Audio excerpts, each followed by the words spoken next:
All right, so now we're recording. Let us see. So I do have a few questions on here. If you guys want to start logging into the Kahoot, half of you have already. And then, yes, this is recorded. And I'll answer a few of the questions here. If anything else comes up in the meantime, just let me know. That's why I call you the big dog. Do they call me big dog? Perhaps. I've been called a dog before, but I don't know about that. But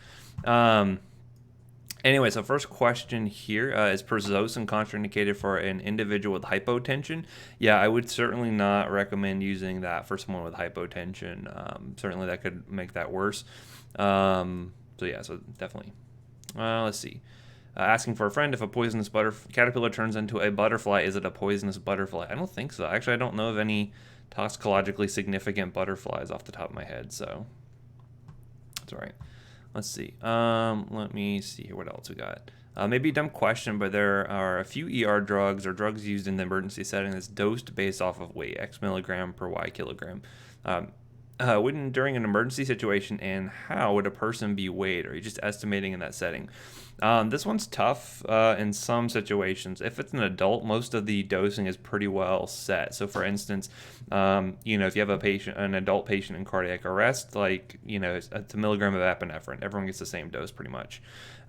In the case of a child, that becomes more difficult. So, in some cases, you'll have, for instance, especially like in pediatric facilities, because they're more expecting that to come in, you'll find that they have, even like the beds have scales that are built into them. So like in our resuscitation rooms at Nemours, we have two beds, one bed in each room, and they have scales in them. So that can be useful. Otherwise, if you didn't have that, you're kind of going off the best recollection of the weight that you have for the patient. So, we'll ask the parent, hey, what was their weight last time you checked? And it may or may not be super accurate.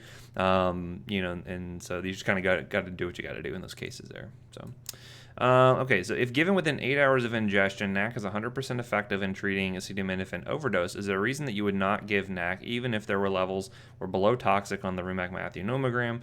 Would it not improve their condition faster than just supportive treatment? So if you have a patient, let's say for instance, because the thing is, if you start up in acetylcysteine, you kind of got to do the whole thing for the most part. There's some cases we'll stop it early, but basically you were kind of signing them up maybe for like 21 hours of therapy, or if you did like the full PO therapy, it's like 72 hours worth of drugs. That's a long hospital stay for something you may not need to necessarily treat. So that being said, a lot of patients, if their levels are below the toxic level, and if you recall, it's 4 hours, 150 milligrams or micrograms per ml, anything above that you consider to be potentially hepatotoxic, and so you go ahead and treat at that point. If it's below that, they're really not going to have any issues, right? Because you're not expecting any hepatotoxicity. The risk is quite low. Maybe if you had someone who had like pre-existing, hepatitis or something like that, perhaps they may be more at risk. But for the most part, there's no need to treat because there's nothing to really, to improve their condition. They're probably asymptomatic anyway if it was just a straight Tylenol overdose.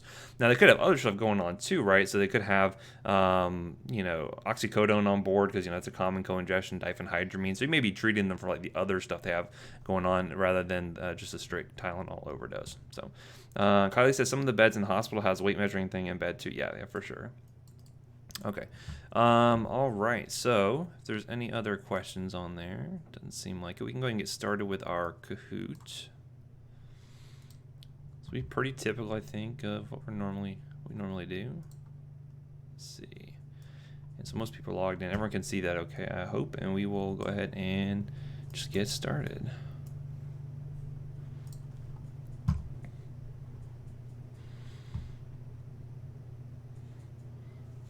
All right, so let's see. Which patient of the following patients can safely receive succinylcholine? Someone that had a burn in the last week, spinal cord injury that happened 3 hours ago, crush injury that occurred 3 days ago, or hyperkalemia and renal failure. Who could safely get succinylcholine? I forgot to set these for 30 seconds, but that's okay. I'll skip forward.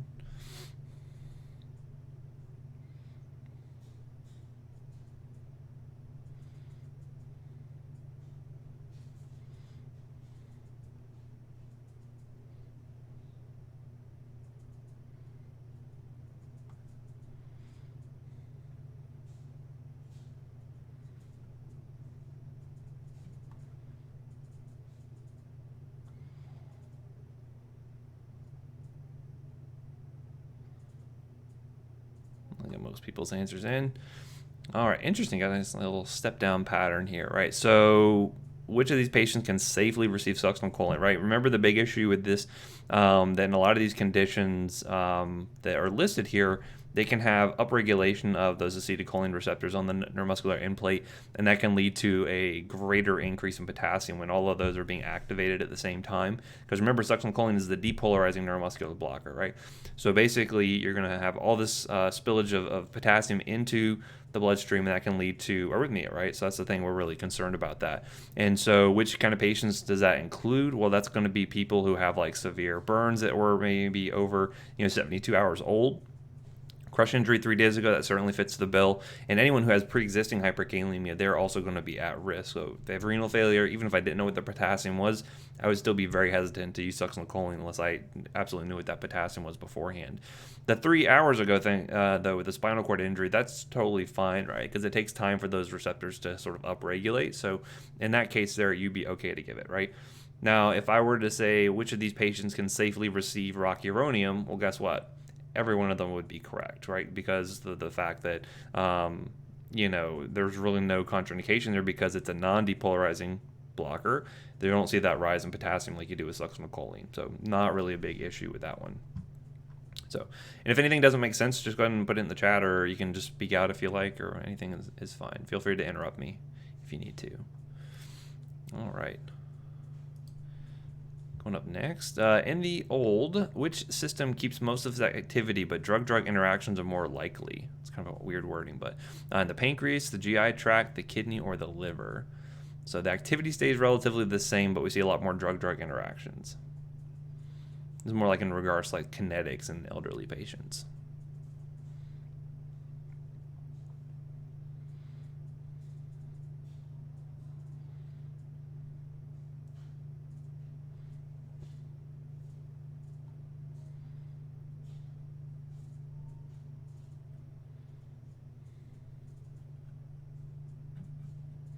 What do burns and crush injuries have to do with potassium?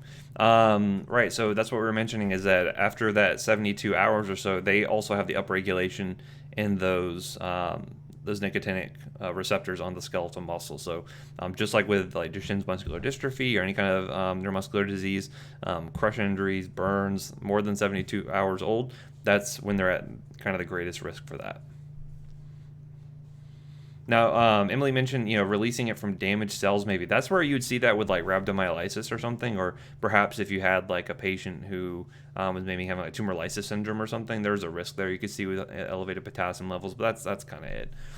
All right, so getting back to this question here. So which system keeps most of activity but drug-drug interactions are more likely? The GI tract is a big one, right? Because if you recall, we see that as these patients get older, they're on more medications. That also means that they're more likely to be on medications that interact with one another. And so timing becomes really important because of these issues. So imagine if someone's on a bisphosphonate, remember you have to take that one by itself, only drink that with a glass of water, you have to stay upright for 30 minutes. And then if they're taking calcium, that has to be separated out. If they're taking anything that might bind to the calcium, that has to be separated out. So it becomes an issue. So a lot more drug-drug interactions, even though overall absorption should still be okay for the most part. Really shouldn't be any big decreases in that, unless they have some kind of underlying pathology. But all these other organ systems are going to be degrading over time, such that you're going to see the pancreas just kind of getting weared out over time, such that diabetes is more likely, or the kidneys and the liver, which we know their function diminishes as well. So hopefully that makes some sense, but that's really the point I was trying to make with that one. Up next, see, a patient with SVT that didn't respond to adenosine could use which med to control their rate? Would I use something like esmolol, amlodipine, norepinephrine, or amiodarone? So they're in supraventricular tachycardia. We hit them with 2 rounds of adenosine and it still hasn't broken yet. What can we do to help control that rate?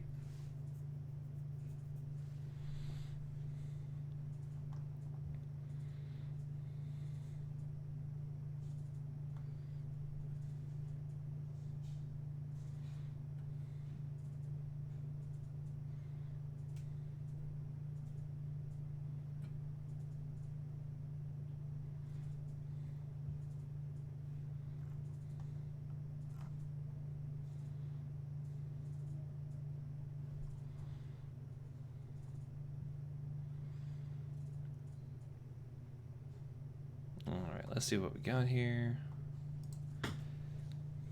Interesting. Yeah. So that's a good. So I'm trying to make a point with this one, right? So remember, back when we were talking about cardiology stuff, I know it seemed like it was ages ago. Man, like 2019 feels like it was like 10 years ago, I swear. So remember, there's rate control, there's rhythm control, right? So that's kind of the point I was trying to get at with this, is that amiodarone can actually fix the arrhythmia itself, right? So that would be the way to control the rhythm itself. And so that one can be used as like a backup agent for patients with SVT. Certainly, we've done that in the past. But in order to actually control the rate, right? So if you just want to slow down that conduction from the AV node down into the ventricles, in those cases that's where we're going to be using something like a beta blocker, or we could use something like non-dihydropyridine calcium channel blocker, for instance, right? So those could all be useful. Verapamil, diltiazem, you can end up using that to help slow down that conduction to get the rate at least under control, so that way the ventricles are at least working a little more efficiently than if they were trying to pump at 150 times a minute or something like that. So hopefully that makes some sense. But certainly, will you see either of these being used in a patient with SVT? Absolutely, right? You can definitely see either being used. Norepinephrine would obviously make it worse because that's going to be stimulating the heart to beat even faster. Amlodipine as well, causing vasodilation. It doesn't really do anything directly to the heart. That can end up speeding up the rate as well. So that wouldn't be a good idea. So anyway, going forward. Patients hypotensive and bradycardic, which pressor would be best suited for this particular person? Which pressor would be good for this patient? Would I use milrinone, epinephrine, vasopressin, or dobutamine?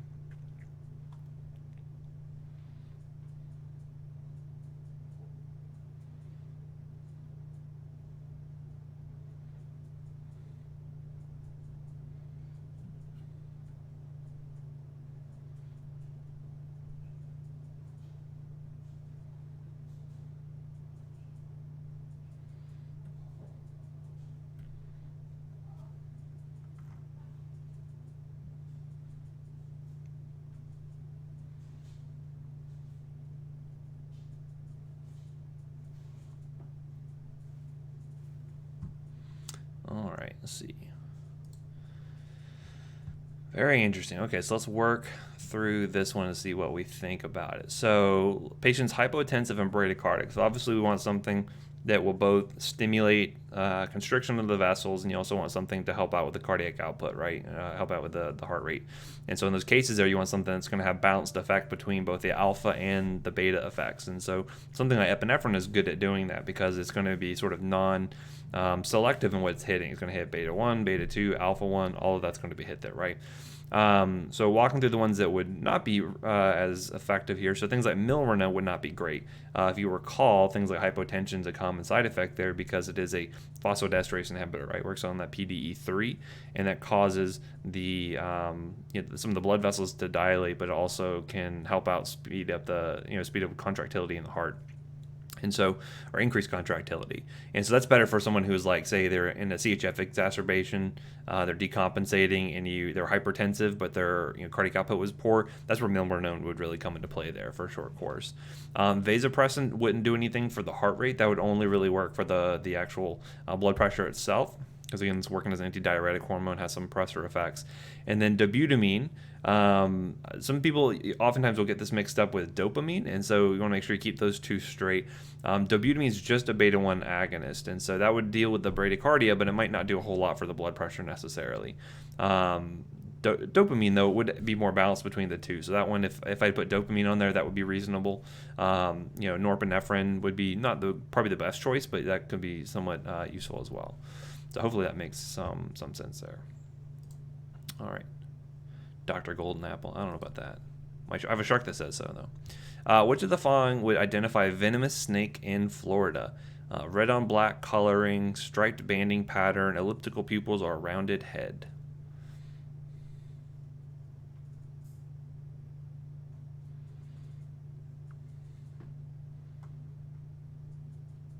We just found a little black snake in our yard not too long ago, actually. It was non-venomous, though.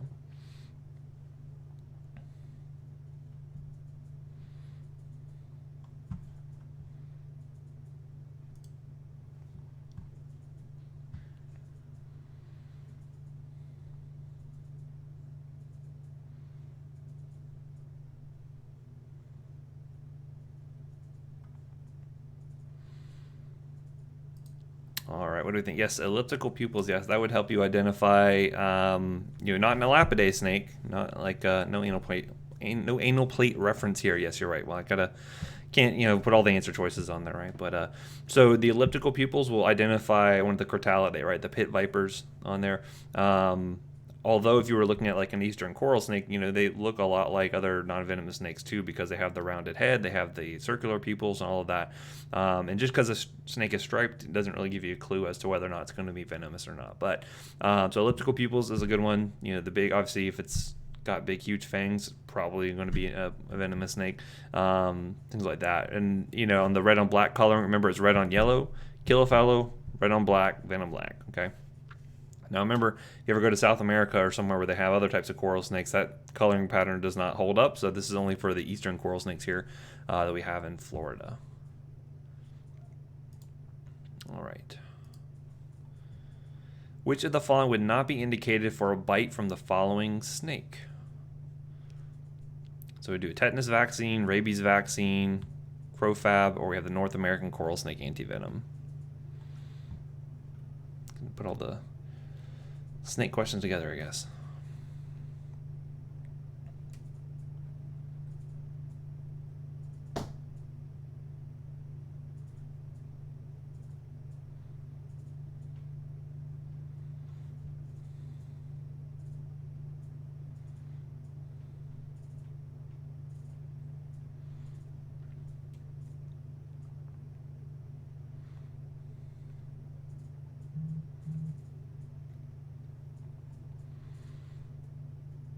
Let's see what we got. Interesting. Okay, so which ones would not be indicated here? There's lots of things that would not be indicated necessarily. So what type of snake was that? That would be a scarlet king snake. So if you notice, it's got the red on black coloring pattern, so it's a friend of Jack. I don't know who Jack is or why he's friends with snakes, but for my bet, we also had another saying at the Poison Center. Red on yellow, run the hell away. Red on black, just run the hell away. Doesn't matter what color, just don't hang out snakes. You're fine. You may want to do a tetanus vaccine potentially, though, right? So especially if they don't have their tetanus status, if it's unknown or it's not up to date. And again, you can imagine people hanging out and picking up snakes getting bitten. They may not know when their last tetanus booster was. So that's reasonable to go ahead and administer that. You can use like a Tdap or a TD, or any of those are totally fine. Typically, snakes don't carry a lot of, they're not known to carry rabies, so that would not be indicated here. Obviously, for that type of snake, it's not a Crotallidae, so that would be useless there, and it wasn't a coral snake, so that would also not be indicated. Those are the big things with that. I'm trying to think if there's anything else I wanted to mention there. I think that's pretty much it. And remember, like with the coral snakes, they have to like hold on and actually like sit there and chew. So if you hear they have to like pull it off, that's the thing. Oh, thank you for So in terms of like antibiotic prophylaxis, it's almost never recommended, right? So as long as you do good wound care, it's very rare that those wounds will ever get infected. Now, again, if you have like a pit viper bite or something, it will get really red and swollen, but you're going to find that that's more so due to the venom and not necessarily due to any kind of infection. Have I had patients get secondary bacterial infections while in the hospital? Yes, but it's fairly rare for the most part. So I don't know if I ever told you, but one time I had a patient who was in the ER. He'd just been bitten by a snake. He's probably like 7 or 8. And so they were doing the initial evaluation, and we're trying to figure out if it was a venomous snake or not. And so we're asking questions of the kid, and like, hey, what did it look like? He's like, I don't know, I didn't really see it. I was like, well, how long was it? He was like, I don't know how long it was. And I go, well, do you know why we measure snakes in inches? And he goes, no, why? I said, because they got no feet. I almost got kicked out of the room for that one, but anyway, so trying to bring a little bit of levity to patients who are probably a little freaked out. Anyway, urge urinary incontinence in a 54-year-old female would best be treated with dutasteride, tamsulosin, sildenafil, or sulfanicin.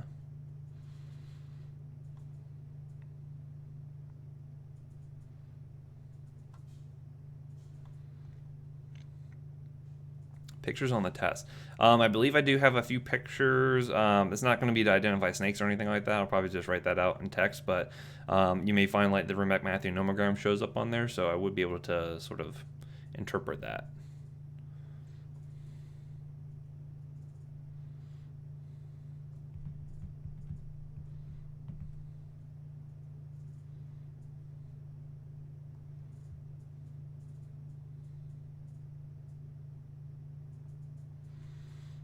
Let's see what we got. Interesting. Okay, so looking at the drugs here. So, right, we have a 54-year-old female with urge urinary incontinence, right? So, if you remember, dutasteride is what type of drug? Well, it's one of those 5-alpha reductase inhibitors. So, I don't think that DHT working on this lady's prostate is going to really be the big issue with her incontinence, right? So, that wouldn't really make a ton of sense. Usually with that urge urinary incontinence, so you're seeing that the bladder's a little too overactive and it's maybe becoming too sensitive, things like that. So solifenacin or something like an anticholinergic can be really useful there because it helps to relax that detrusor muscle more and allows for better storage. And so that would be recommended in those cases there. Tamsulosin you're going to see used more for BPH specifically, right? So if you're causing impingement there in the urethra, use it for like kidney stones too because it does help to kind of dilate that a little bit, makes it easier for stones to pass. And obviously sildenafil would not be recommended in this case either. Not really going to be all that useful. So hopefully that makes some sense there. But again, think back to the mechanism of the drug and think about who you're treating, and that will make some sense in terms of like which medications make sense and which ones maybe don't.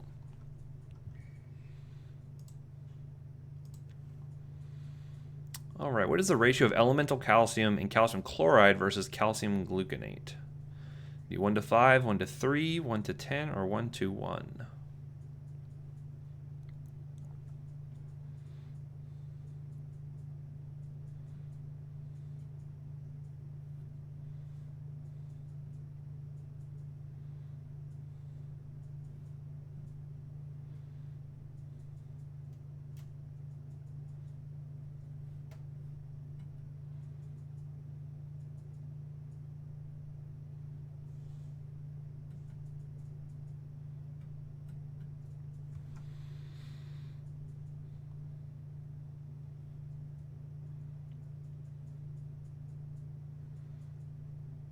All right, let's see. Very good. Yeah, it's a 1:3 ratio between those two. So recall that this is a big source for medical errors that happen fairly frequently, especially when you're like say you're in a code situation and you have both of them right next to each other, which frequently happens in like a lot of code trays and things like that. And so make sure you're grabbing the right one, know which one you're going to actually be administering there. So we will use calcium chloride, like 1 gram is equal to 3 grams of the calcium gluconate. Remember though, we usually will give calcium chloride. It's better to use it either if they're like an actual cardiac arrest or if we are, if we have like a deep vein we're using, or perhaps we have like a central line. Central line is really, really preferred for that. Calcium gluconate though is going to be easier on the veins. You just have to give 3 times as much in order to get the same equivalent dose of calcium. Anyway, so that would be that one. Let's see, which of the following could cause erectile dysfunction by blunting responses to external stimuli? It would be alfuzosin, lorazepam, finasteride, or spironolactone.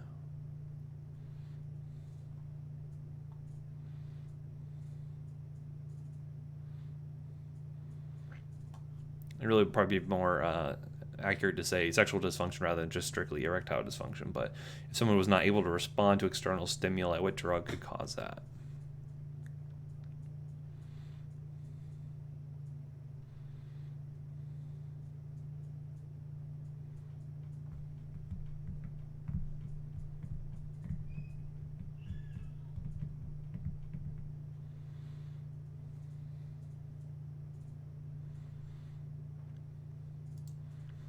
Very good. Yeah. So a lot of like CNS depressants, anything that's altering mental status, alcohol, or even like certain disease states, if they're having Alzheimer's, dementia, things like that, can certainly lead to sexual dysfunction just due to not being able to respond to external stimuli.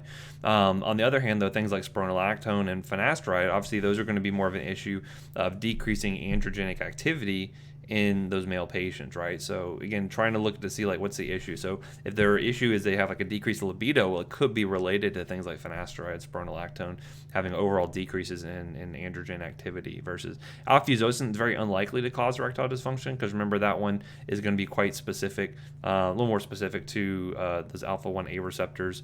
Not as much as you'd see with something like tamsulosin, but it's a little more, and so you're going to see less likely to cause erectile dysfunction due to that. But if you're using something else like prazosin or doxazosin in terms of alpha blockers, that's more likely to cause it for sure.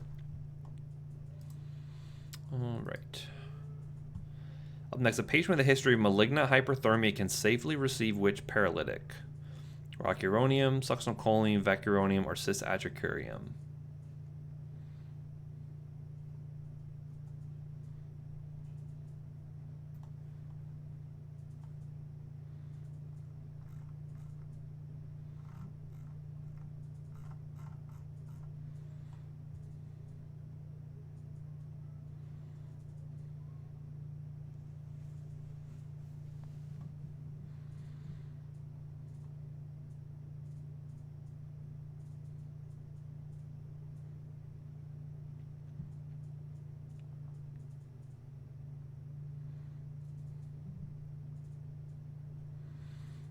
Let's see what we got. All right, yeah, so there's 3 correct answers here, right? So really anything that's a non-depolarizing neuromuscular blocker is totally reasonable to use in a patient with a history of malignant hyperthermia. If you recall, it's going to be your succinylcholine, and then it's going to be your inhaled anesthetics like your sevoflurane and halothane and things like that. Those are the big ones that are the risk, right? So, and recall how we manage that. Remember, you cool down the patient, give them the dantrolene. You try to fix the acid-base disturbances by using sodium bicarb, right? Usually large amounts of that. Any of the non-depolarizing ones are totally fine to use. So you can use Rocuronium, Vex, Atracurium. Any of these would be reasonable, and that's probably the more common ones. And honestly, like if I had to expect, like most new providers, like I rarely see them ever use succinylcholine, just because of the fact that they've either been scared off of using it, or their trainer, the people who trained them, never really used it much. So it's kind of going out of favor. But you'll still see a decent amount of its use if you use it correctly. So because people like easy stuff, right? And they just say, okay, I can just use Roc, and that's no problem, right? All right. Patient with a history of malignant hyperthermia. Oh, I just did this one. It's a repeat. Oh my goodness. I'm gonna go ahead and skip this one. You guys are already answering it. I'll just let you answer it anyway. You're near the right answer. It'll be free points for whoever. And you guys really want that free answer at the end. All right. Anyway. Let's see. Which of the following signs and symptoms is consistent with cholinergic poisoning? So constipation, bradycardia, urinary retention, or mydriasis. What you expect to see? Say they got exposed to some sarin gas or something like that. I'll tell you what, when I was a younger lad, I remember watching the movie The Rock, which is great movie, but if you recall, they stole a bunch of sarin gas, and I remember in the very opening scene, a guy drops like a little bead of it, and it sprays the gas everywhere, and it like basically makes his like face melt off. And I was very sad to learn that sarin gas doesn't actually do that. No face melting, you will see with cholinergic poisoning.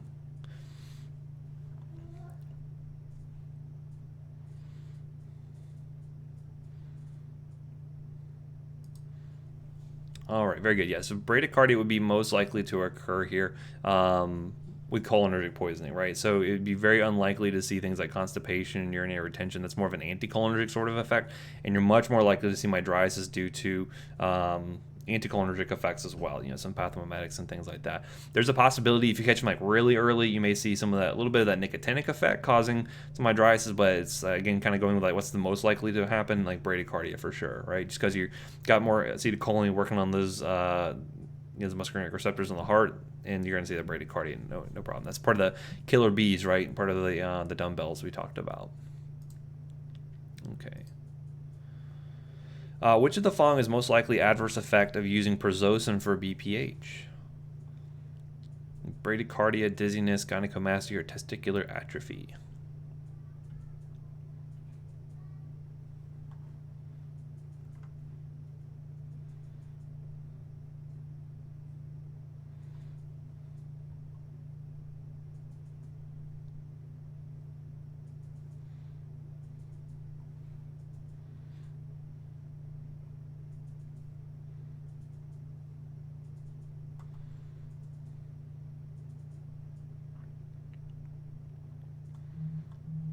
So most everyone's got their answers in. So let's see.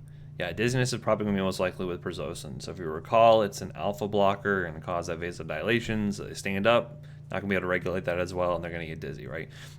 Typically, you're more likely to see tachycardia, right? Because you get that reflex sort of increase in heart rate as a result of that. And you shouldn't see any kind of androgenic effects from this particular set of drugs, right? So when we see gynecomastia, maybe if you had like a 5-alpha reductase inhibitor, maybe if you were giving spironolactone, something like that, that's when you'd end up seeing that by decreasing androgenic activity, and you have sort of an increase in the estrogenic activity.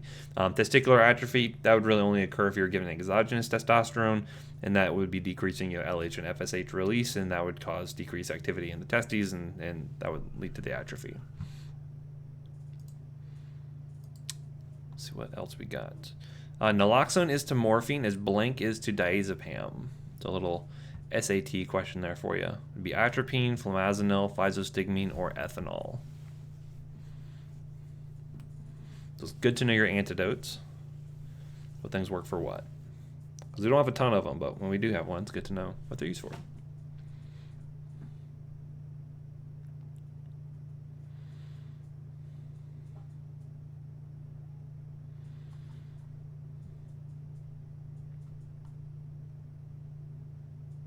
Most people got their answers in. Very good. Yes, flumazenil is the benzo antagonist. Absolutely, very good. If you recall, though, remember we don't use it as frequently as you might think. Especially if I had someone say, they were found, passed out on the side of the road in their car, got brought in. They think it was a benzo overdose. Like, you probably wouldn't use flumazenil in those sorts of cases because you're worried about those withdrawal seizures being the big risk. Because how do you treat withdrawal seizures from flumazenil? You got to give more benzos. So you're kind of shooting yourself in the foot. But if it was like a kid that got into it, and I know they're benzo naive, if it was a surgical patient who they're trying to make recover a little faster, absolutely go for it. Atropine we know is going to be the treatment of choice for cholinergic poisoning, right? Physostigmine, if you recall, is an acetylcholinesterase inhibitor, so that's actually going to be good for helping out with anticholinergic drugs. So if, say, for instance, someone got into some Jimson weed or something like that, they made a tea out of it or put it on their salad and ate that, and these are things that have happened in the past. Those where you can use physostigmine typically. If you recall back when we were talking about the cholinergic stuff, remember atropine and the 2-PAM is the one you'd use for those organophosphates and whatnot to prevent that aging process from occurring there. And then ethanol, ethanol itself is actually an antidote as well. We didn't get into it in the lecture, but if you were to have someone who had ingested, say, like radiator fluid or like windshield washing fluid, those are considered toxic alcohols.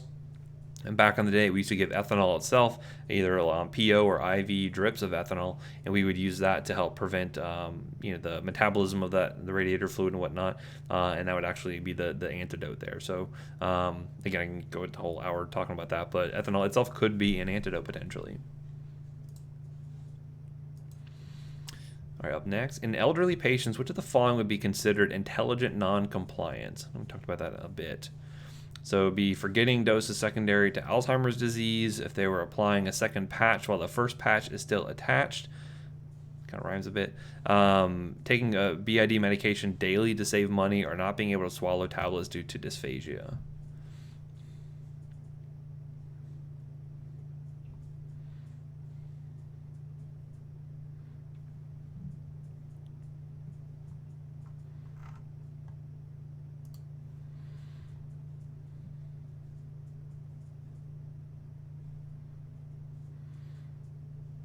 All right, so if you recall, intelligent non-compliance is when they're on purpose doing things that are not, to your directions, right? So if they didn't like the way the medication, they didn't like side effects or something, then they stop taking it, right? That's intelligent non-compliance. If they forget to do it because of mental decline, that's not the same thing.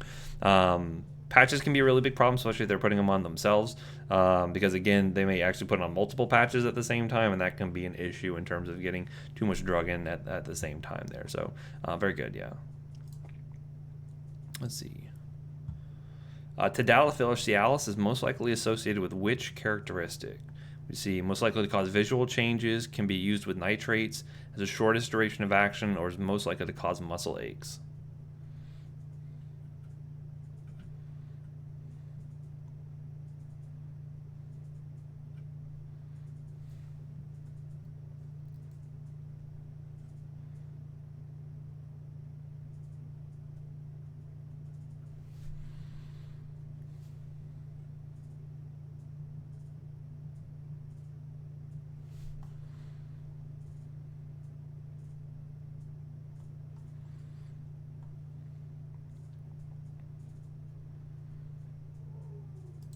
All right. Yeah, so interesting. Yeah, so remember those different isoenzymes of phosphodiesterase that are around, right? So like PDE11 is big for musculoskeletal stuff. You're going to find PDE6 is more in the eyes. PDE5, that's the important one for actually treating erectile dysfunction, also for like pulmonary hypertension. And then like PDE3 we talked about with things like milrinone and amrinone, right? So remember that different phosphodiesterase inhibitors may have different propensity to affect these other isoenzymes. So for instance, like tadalafil, more likely to affect 11, which means you're going to see more of those muscle aches that occur there, right? If you recall that the one that had the highest activity against PDE6 was sildenafil, right? So that's why you can see the little blue pill is more likely to cause visual symptoms like cyanopsia because it affects that PDE6 more likely. None of them can be used with nitrates though, right? Recall that that they all can cause that really significant decrease in blood pressure. You can see syncopal episodes, things like that as a result of the combination there. And then tadalafil has the longest duration of action, so recall that. Okay. Then a patient with VFib cardiac arrest has not responded to defibrillation. Which med can be used or should be used? Say this is the rhythm there. Do we do adenosine, lidocaine, digoxin, or amiodarone? Which would be the best medication to use, I guess.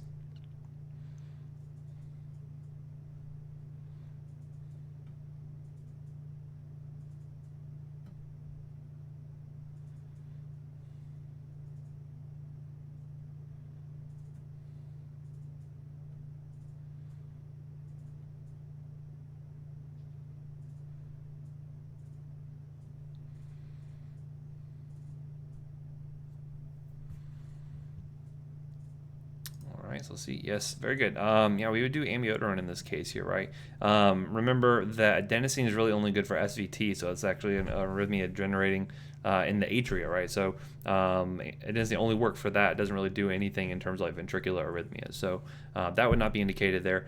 Lidocaine could maybe be used as like a backup, but that's certainly not going to be like your go-to in a lot of cases. Amiodarone is always going to be kind of your first line for patients like VFib, VTAC, if they're having a code there. And then digoxin, also not indicated in this case here, but you could use it for other things like AFib potentially, but typically not going to be like an emergent sort of drug we're going to be giving during a code type situation. So there's that. Patient with bradycardia undergoing intubation should receive which medication? To get epinephrine, atropine, rocuronium, or adenosine?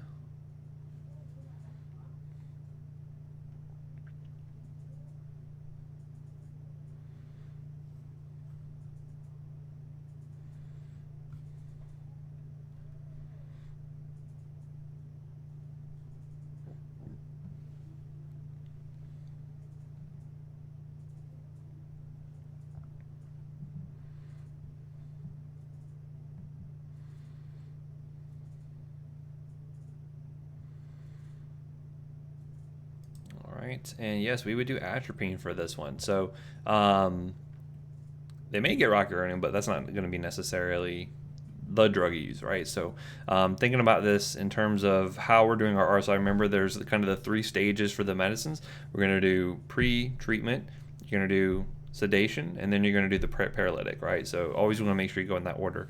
So if they're bradycardic already, we know that laryngoscopy can cause worsened bradycardia. We know that using succinylcholine potentially could do that as well. And so you want to make sure you pre-treat for that. And so in those cases there, would epinephrine get the heart rate up?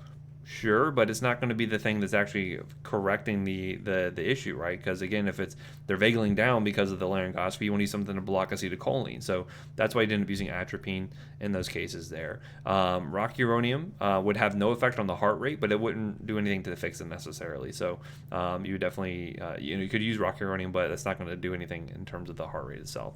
And then obviously adenosine would not be indicated in this situation either.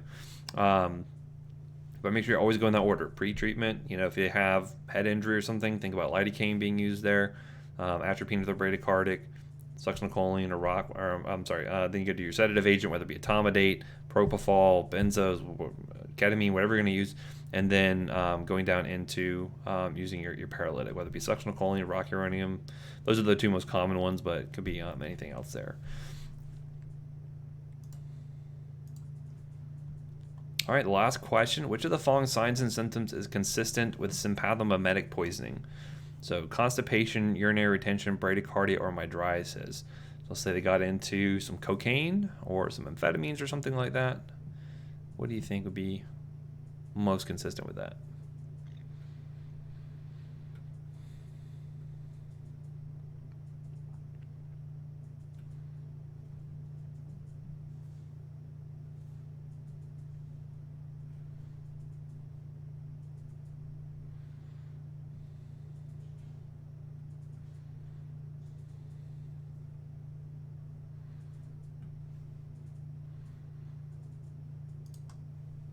Right, yeah, my drysis would be most consistent with that. So recall it. So sympathomimetics, right? They're mimicking the effects of the sympathetic nervous system. So you'd expect to see things like sweating and hypertension and tachycardia and all this kind of stuff.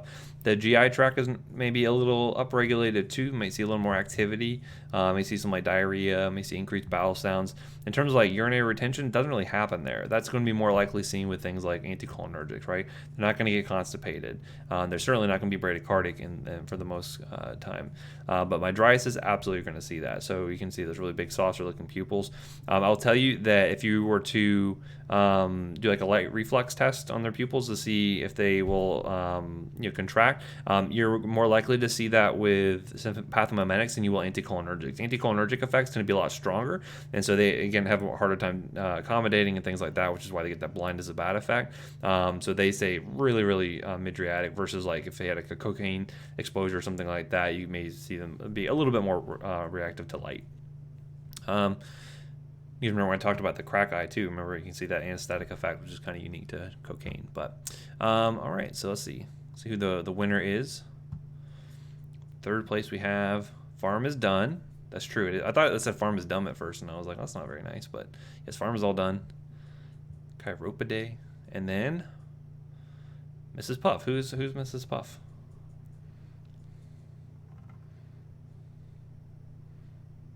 No one's going to identify themselves.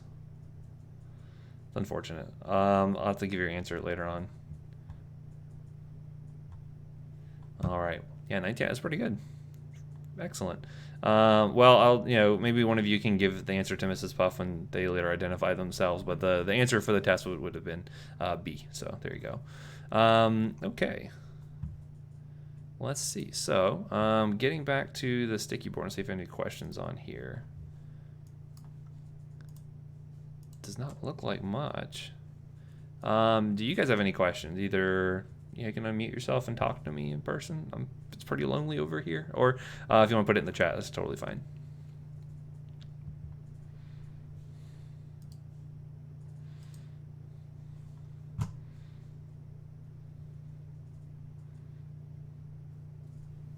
Nothing. All you guys are...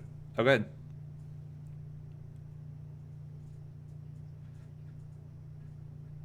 Mm-hmm. Oh, sorry. Yeah, so that's a really important point there. So I want to make sure everyone gets that. So you do pre-treatment first. So you're going to do either your atropine, lidocaine. Some people don't get anything in the pre-treatment phase. Doesn't, it just depends. Next, you're going to be doing the sedative drug, whether it be etomidate or propofol or ketamine or whatever you're using. And then you're going to get the paralytic, right? And you give them a couple minutes for time for it to kick in. And then you go ahead and do the paralytic last, because you want to make sure they are well sedated. And so, again, one of the things you'll actually see is that, a lot of the sedatives you're giving and the doses can actually cause them to be apneic anyway. Not ketamine, but a lot of the other ones could. So, again, get them sedated, you can get them paralyzed, and then you can do your laryngoscopy at that point. So, let's see. Do you have any updates about what's going to happen during the summer? All I know so far right now is that we're going to begin online, and then we'll see how it goes. So much of it is up in the air, but we're certainly going to make sure that we will keep you informed, right? So, what's the worst case scenario? We do the whole thing online? Perhaps. I don't know. But, we'll schedule that other stuff around it, right? We could push some of those things towards the fall semester. So, yeah, so they're going to give you more information, but all I know is that we're going to plan at least to start online, and then we'll figure it out from there. So, just we're here with you. Everything is new and kind of scary and anxiety-inducing, but I know you guys are all super intelligent, and we're going to make sure that you still have the best education we can possibly give you. And so, whether we have to do stuff, in the evening time or on the weekends or whatever we got to do, we're going to get it done. So don't you guys worry about that. We want to make sure that you're still going to be just as good at PAs as if you came a year before or came a year after. Doesn't really matter. I think we're going to do the same thing for you. So what other questions can I answer for you?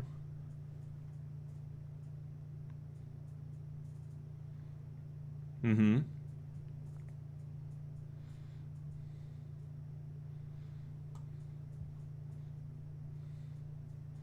Mm-hmm. Yeah. So for instance of that, I could ask a question where like, okay, patient shows up at this time. Maybe you get a level done this many hours post ingestion, and you'd be able to plot that on the chart and be able to figure out, okay, does this person need treatment or not? Remember with the Matthew nomogram though, is that you could get levels too early, right? And you can't really use a nomogram. So anything before 4 hours post the ingestion, you can't use, right? So you have to make sure you at least get the first level at 4 hours. And some people end up just getting like 2 levels. Some people will, say for instance, someone came in, you weren't even sure if they really did overdose on Tylenol. You may get a level right away just to rule out the ingestion, because if the level's 0, then they didn't have the exposure. But if it came back and say you're at hour 1 and it was like 50, well, it could still be on the upward trend. We don't know really where they're at, right? So at that point there, we can go ahead and then get another level at 4 hours and then see where they're at on the nomogram. But you can have people show up later than that, and you can still plot it on there just to make sure you look at where the time is, what the level is, and if they're above that bottom line, that treatment line, you got to go ahead and start treatment, okay? It does get much more complicated than that, because with acetaminophen ingestions and the Matthew nomogram, it only works for a single acute ingestion. So if I took a whole handful of Tylenol right now, that would be what we're talking about. If it was something where I was taking like a little bit over the course of say 24 to 48 hours, it's more of a chronic ingestion. The nomogram kind of goes out the window at that point. So in those cases, you kind of become more conservative and you say, well, let me go ahead and try treating and see what the LFTs do, because we know that it does take 24, 36 hours before they really start to have any of those labs start to change. So for the test, though, I'm going to keep it simple. I'll keep it like a single acute ingestion or something, and then you will have to determine what to do in those cases. Do I treat? Do I not treat? Do I give GI decontamination? That might be a question on there. Are they within the proper time frame for a given agent, right? So remember, with things like charcoal, an hours is in general the time frame where you need to get that done. If it's past that time frame, usually most of the drug is already gone anyway. Past the pylorus of the stomach, you're not going to get a whole bunch of benefit out of that. So those are little things I want you to think about in terms of like, what's the appropriate management for those patients, depending on the ingestion they come in with. So what other questions can I answer for you? Hopefully, those that participated with the YouTube lectures, I think that went pretty well for the most part. I only had like one day where I had some technical hiccups, and that just required me to restart my router. But about 25 of you guys watching per session, which I thought was pretty good. I expected to have like 2 or 3 of you join me in real time, but I think that was useful. So and of course all the videos are posted up. Hopefully everyone's been keeping up with the videos. If not, you might have a rough weekend ahead of you. Listening to me for 6 to 8 hours straight, I would not wish that on anyone.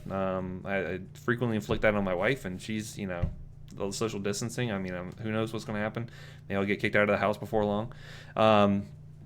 But anyway, yeah. So definitely give me feedback back on that kind of stuff. On the evals and things like that. I want to hear what I could have done better, what I could have maybe improved upon, and I always take that stuff with take this stuff pretty seriously. So if you can, let me know what you think. Can we move the farm assignment due date to Monday? I guess so. I don't really have a problem with that. So I don't know if a couple extra days will help you much or not. But yeah, let's say I'll move it to test time on Monday. So 11 a.m. on Monday. How about that? That'll work for everyone. Yeah, only saw 8 were turned in so far. So yeah, some of you guys might want to work on that, perhaps. Let's see, anything else I can do for you? Well, if not, I'll stay on for a few minutes if anyone has anything additional. Let's see. Do you expect there'll be changes to the program to implement more online resources?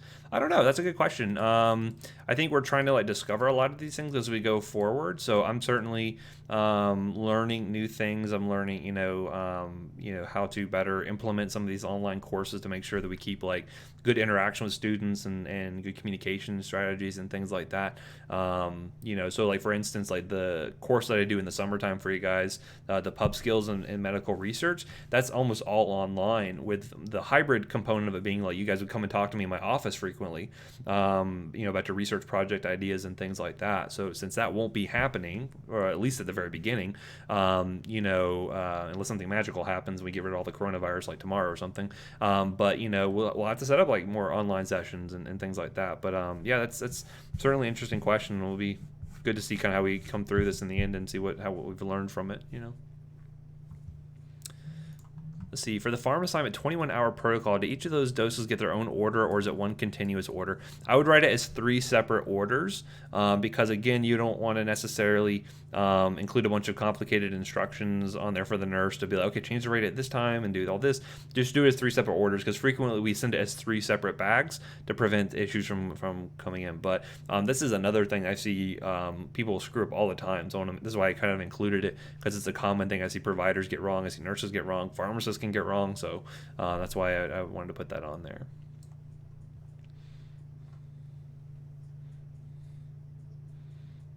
Mm-hmm.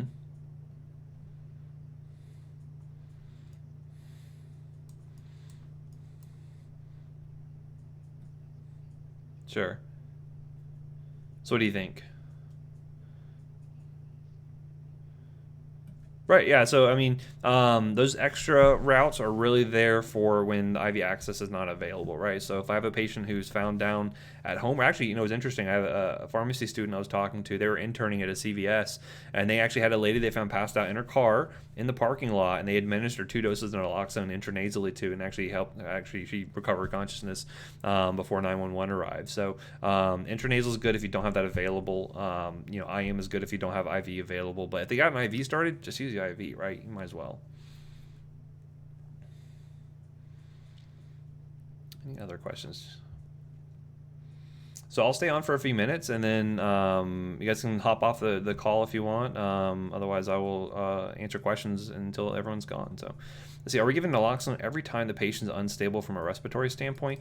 That depends. So imagine you had a patient who was basically they were protecting their own airway. Things were looking good, but they're starting to get kind of sleepy, and you're starting to see the entitled CO2 start to climb up. That's someone you'd be kind of monitoring things like your respiratory rate, you're monitoring entitled CO2 levels, and then you give naloxone, say, at certain cut points, right? So you give certain indications on when to give naloxone. On the other hand, though, if you have a patient who's intubated, well, I probably don't need to really worry about them protecting their airway, because I've done that for them, right? Or the providers have done that for them. So because it's protected, you may not need to even give the naloxone in those cases there. So it really depends on the patient's situation and is their airway stable or unstable.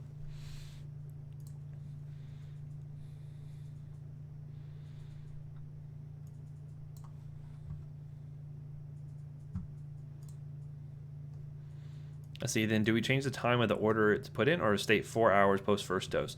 So you can say, like, if you're doing like your IV NAC orders, you can go ahead and say what time you want this to start. So you can say like start at XY time, all that. So remember, that's separate than that little box where it's saying what time you actually wrote the orders, because that's important to know when things were done, so that way if something supersedes it, then okay, this is the latest order there. But in the actual order stuff, you can say start at whatever time you want.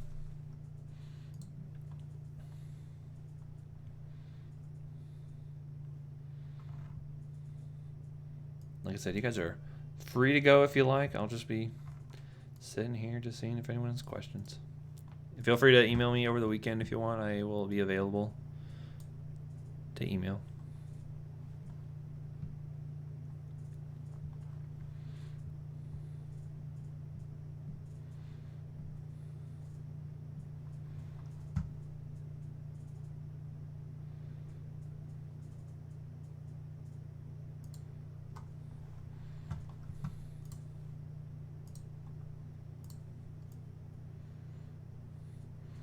I believe in one of the lectures you said people will smoke fentanyl patches. Is that true, or did I mishear? No, that's something that's happened in the past before.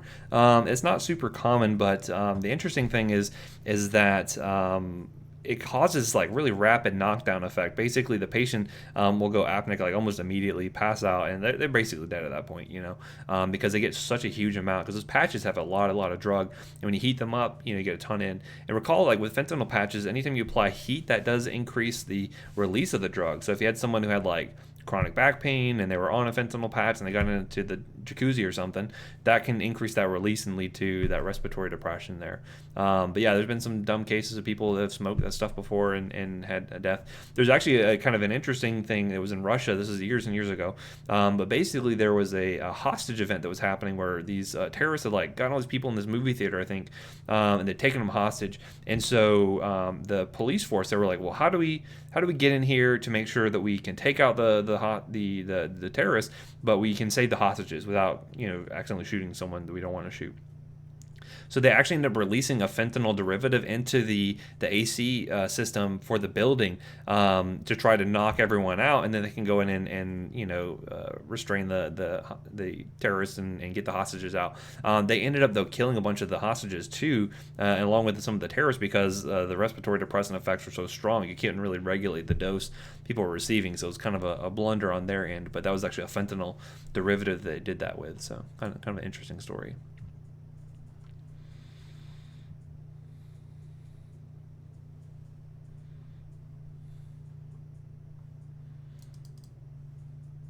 So I believe a military agent once falsified claims of chemical weapons found in some sovereign country, but they based their information off of details of the rock, and the claim got pushed pretty far before anyone figured it out. Is not accurate anyway. That's interesting.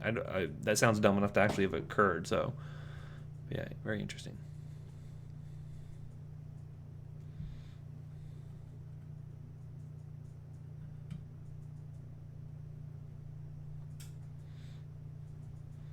I think we're here because we just need some human contact. That's totally fine. I'll be your human contact if you need be. It's nice to have some other adults to talk to than just my wife and that's pretty much it. My 2 and 4 year old.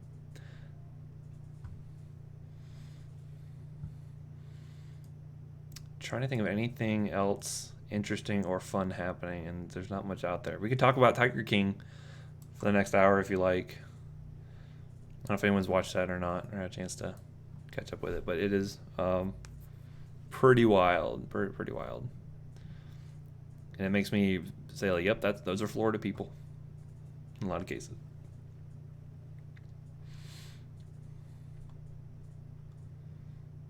Yeah, I'm gonna go ahead and I'll make an announcement about that, Christian. So I'm gonna move the farm assignment to Monday at 11. Mm-hmm.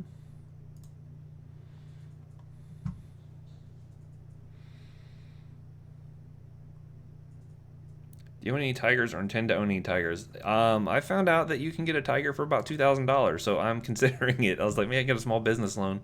I can make my own petting zoo here out in St. Cloud. Because, I mean, they have the Serpentarium that's like basically right down the road from me. I maybe go halvesies on one. Someone gets all the orange stripes and I'll get all the black stripes maybe. But yeah, so they got the Serpentarium down the road. They have. I'm surprised they don't have tigers there, but yeah, a lot of really interesting snakes and things. But okay, it's the hour mark. I think I'm going to go ahead and cut off our human contact for now. I'm a little drained as an introvert. So I will see you all when I see you. But you guys have a great day. And please email me if you have any questions before the test time. So I'll see you later.